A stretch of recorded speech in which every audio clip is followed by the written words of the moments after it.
एक बार की बात है, एक छोटे से गांव में माधवी नाम की एक वृद्धा रहती थी।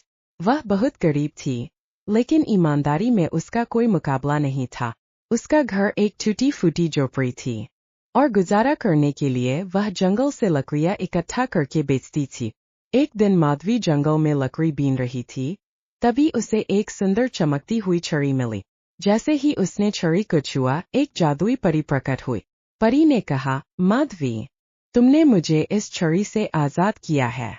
मैं तुम्हारी ईमानदारी और परिश्रम से बहुत प्रभावित हूँ। मांगो, तुम्हें 3 वरदान दूंगी। माधवी ने विनम्रता से कहा, मुझे कुछ नहीं चाहिए माता, बस इतना आशीर्वाद दीजिए कि मैं हमेशा ईमानदारी से अपना जीवन जी सकूं। परी उसकी बात सुनकर प्रसन्न हुई और बोली, तुम सच में महान हो, लेकिन तुम्हें यह वरदान देना ही होगा। माधवी ने थोड़ा सोचकर कहा, अगर आप देना ही चाहती है, तो पहला वरदान दीजिए कि मेरे पास रोज इतना अनाज हो कि मैं भूखी न रहूं। परी ने वरदान दे दिया। फिर माधवी बोली, दूसरा वरदान दीजिए कि मेरे गांव के सभी लोग सुखी रहें। परी ने मुस्कुराकर दूसरा वरदान भी पूरा कर दिया। अब तीसरा वरदान बाकी था। परी ने पूछा, अब तीसरा वरदान क्या है? माधवी ने कहा, तीसरा वरदान यह दीजिए कि मेरी ईमानदारी हमेशा बनी रहे।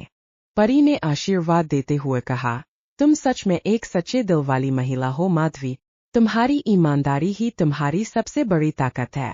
जाओ, तुम्हारा जीवन खुशहाल रहेगा। इस दिन के बाद से माधवी के पास कभी किसी चीज की कमी नहीं हुई। उसकी ईमानदारी से प्रेरित होकर गांव के बाकी लोग भी सच्चाई और मेहनत की राह पर चलने लगे। इस कहानी से हमें यह सीख मिलती है कि ईमानदारी सबसे बड़ी संपत्ति है और सच्चे दिल से किया गया काम कभी व्यर्थ नहीं जाता।